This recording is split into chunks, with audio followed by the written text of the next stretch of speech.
खुलुमबाय बर' हारिनि रायजो राजा नोंथांमोन दिनैनि बे भिडिअनि कन्टेन्टआ जाबाय जाय बे भिडिअनि कन्टेन्टखौ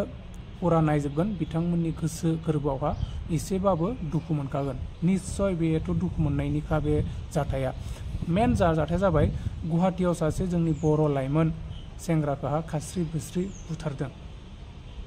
बे बुथारनायनि सोमोन्दै एसे बे भिडिअआ आरो बे बुथारजानाय लाइमोन बर' सेंग्रानि मुङा जाबाय सानसु बसुमतारी सानसु बर' बियो थांनाय बोसोरावहा बियो माने मेट्रिकआवहा 72% लाखिनानै मेट्रिकखौ पास जादोंमोन आरो बियो मोनथाम साबजेक्ट इंलिश हिन्दी आरो साइन्सआवहा बिथाङा लेटार मार्क लाखिनानै पास जादोंमोन माने 80नि बारा मार्क लाखिनानै बिथाङा पास जादोंमोन टोटल बियो 72% लाखिनानै पास जादोंमोन आरो बियो नायल' जाल' सासेल' फिसाज्लामोन आरो नुनायावबो बिराद मोजांमोन गथ'आ किउट नङा होमबा नायथावना नायल' जाल' बिथाङा तामुलपुरनि खैराबारि होननाय गामिनि होननानै जों एसे मिथिदो नाथाय बिथांखौ बिदि एसेबां खास्रि बिस्रि बुथारनाया बे जोंनि बर' हारिनि थाखाय बहुत दुखुनांथावना बाथ्रा आरो बेफोरबायदि जाथाया जोंनि बर' हारिनि गेजेराव दा बेल' जाबाय थानाय बे सासेनियावल' जादों बे बाथ्रा नङा बियो जों बेबायदि गुवाहाटी बायदियावहा जोंनि बर' हारिनि माखासे मोजां फरायसा बा मोजां स्टुडेन्टफोरखौहा बिदि स्रोदै बा माखौबा मोनसे प्लान पलिसि बनायनानै बुथारनाय मानाया बे बहुत पुराना समनिफ्रायनो जाबोगासिनो जों जाय समावहा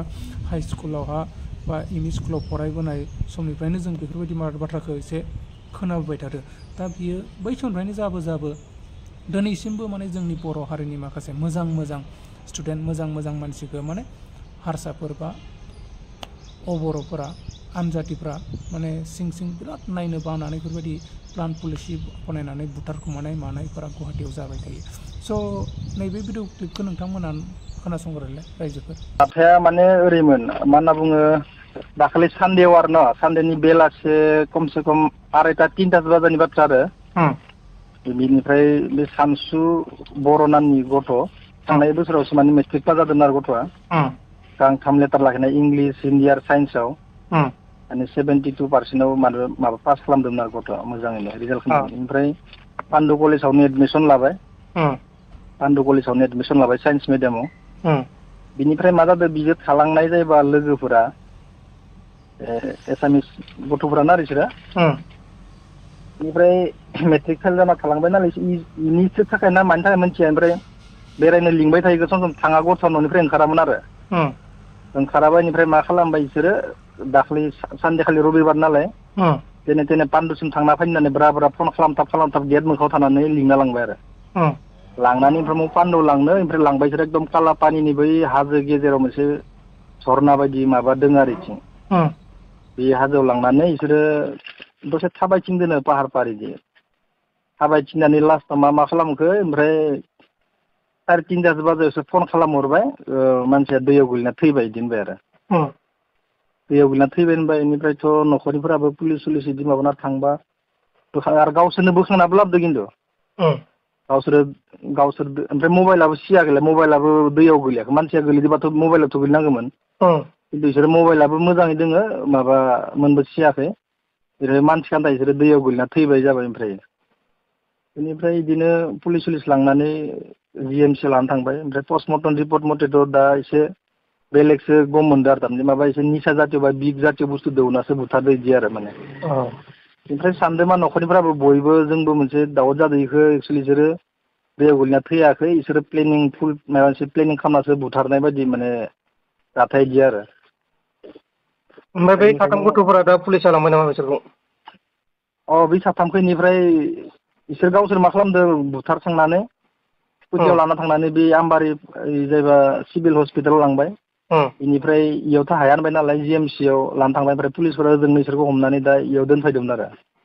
दा 11 ना माखौ जों खबर लाफिननाय जायाखै थारमाने पुलिसनो केस होनाय जायाखै नामा होमबा न'खरनि मानसिफोरा पुलिसनो होदो केस होदो FIR होदो होननायालाय FIR होदो दा ओमफ्राय थेवबो बिदि खुनु निउसाव मायाव मोनबो होनाय जायाखै आरो बेनिखायनो आं खबर हरनाय जादों आरो थारमाने ओमफ्राय नैबे साथाम गथ'फोरनि मुंखौ मिथिगौ नामा नोंथाङा मुंखौथ' आं एक्सुवेलि मोजां मिथिया न'खरनिफोरा मोजां मिथिगौ इसोरनिनो एखे लोगो फरायनायमोन नालाय बे जोंनि बे माबा आदिंगिरि साइडसिम थायो आरो बिसोरो जोंनि न'खरनि मानसिफ्रा बेखौ गावसिनि फिसाज्लाखौ बुथारदों होननानै सन्देह माने न'खरनियाथ' सन्देह आरो बयबो नुनायफोरा सन्देह थारमाने खारन इसोर साब्रै मानसि थांदो साब्रैनि हारसिं माबायदि थैना फैगो आरो गब'दोंमोनबा माने मानो बोखांदोंसो थैनायावसो माबायदि बोखां बिदि मोनसे बिराद दाउट जाना दोङो थारमाने बाथ्राया खिलिमिलि टाइप जाना दोङो आरो ओमफ्राय दा पुलिसा नायबिजिरगासिनो नामा? पुलिसा नायबिजिरनाय माने पुलिसफ्राथ' बुंदों जों सिन्था खालामना जों जिमान हायो माबा खालामगोन होनना बुंदों खिन्थु मा खालामगोन बेनि सायावथ' दा खुनु माबा गैया फैसा सैसा जानाय एगारनाबोथ' होनो हागौ बिदि मोनसे दाउट जानानै दोंबाय थायो आरो न'खरनिफोराबो आरो जि सिचुवेसन माने गथ'आ बबेनिमोन गुवाहाटि मा जायगानिमोन? गथ'आ नै जोंनि माबा मालिगावनिफ्राय एसे थांनानै मोनसे बर' गामि दङ खांख्लाबारि खनसाय गामि दिनै मोनसे मिथाम टल होननाय मोनसे सक दङ जोंनि बे मिथामनि खाथियावनो बर' गामि मोनसे दङ खनसाय गामि होननाय खनसाय गामिनिमोन खिन्थु मानसिया एसे रेलाव मोनसे फिसा जब मावोमोन आरो फिफाया बिदिनो फिफाया बेनिफ्राय बिसोर नै मालिगाव बे रेल कवाटाराव थायोमोन आरो सनि मन्दिर खाथिनि कवाटाराव थायोमोन बिनिफ्राय बे कवाटारनिफ्राय लिंना लांदो बिसोरो कवाटार मोखांनिफ्राय फन खालामनो बिदि लिंना लाना थांबाय थांनानै बेनिफ्राय आरो बिमायाथ' थांना होनना बारंबार बुंबाय थादों बेखौ खिन्थु थाङामोनबो गथ'आ बेलेग दिनाबो थाङा ओमफ्राय बिसोरो गेट मोखाङाव थानानै फन खालामथाबाय थाबाय फायना सानसु फाय जाबाय थाबाय नालाय बेनिफ्राय ओरै पान्दौलाव थांना फैनो दोना फैसा 50 थाखाबो बिना लांदों माबाफोर जानो होननानै बेनिफ्राय पान्दौआव लांनो इसोरथ' लाना थांबाय एकदम मोजां हाजोआवसो ओमफ्राय जों गथ'नि न'खरनिया साबेसे दंमोन? गथ'नि न'खराथ' फिसाला सासेल'मोन ओमफ्राय उन्दै सासे दङ इयो 4 बोसोर ना 3 बोसोर जानाय इदि 4 बोसोर जाबाय दं हिनजावसा उन्दै सासे दङ बेनिफ्राय बिमा बिफा इदिल'मोन आरो बिराद दुखुनांथाव थारमाने दा जेनेबा मा थांखि लानो सानो न'खरनि मानसिफोरा एसे मिथिगौ नामा नोंथाङा? मा होनदों? न'खरनि मानसिफोरा मा बेब'स्था लानो नागिरदों दा जेनेबा बै दायनिगिरिफोरनि सायाव? न'खरनि मानसिफ्राथ' गोख्रों माने माबाखौ लुबैदों बिसोरनि सायाव एसे बिजिरनायखौ लुबैदों आरो खारन बिदि दिनै इखौ खालामदाव गाबोन इखौ खालामदाव बिदिथ' बांनो हागोन ना बिदि बाथ्राया आरो जोंनि बर'फोरनि मादाव बिदि नुबाय आं सानैसो बिदि खालामनाय नुबाय थादों माने मोजां गथ' मोजां स्टुडेन्ट ओंखारबा माने गेजेरावनो बिदि माबा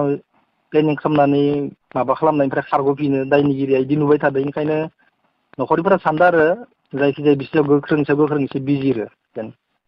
ओमफ्राय बै साथामबो गथ'फोरा फेल जानायमोन? इसोरथ' सोरबा क्लास 9 फेल जालांदों ओमफ्राय माखासेया क्लास मेट्रिकआवनो फेल जालांदों बिदि आरो बयनियाबो मोनसे दाउट जाहैनो बिसोरो थारमाने लोगो मोनबाबो गावसोर हायिखाय माने एसे मेगन सालायथ' आजिखालि गथ'फोरा बिदि सानना दोङो आरो थारमाने गावसोर हादिया ओमफ्रायथ' बर' गथ' हिसाबैबो इमान मोजां स्टुडेन्ट माबा लेटार लाखिलायनानै पास खालामदों बे रेलनि जे नेताजि बिद्यापिट जे दङमोन जे मालिगाव बेयावनो फरायनायमोन आरो गथ'आलाय बे नेताजि बिद्यापिट स्कुलावनो हायार गथ'नि मा नाम होनदों सानसुमा? सानसु बर' ओमफ्राय बिफानि नामा सिमां बर' बिमानि नामा रिता बर'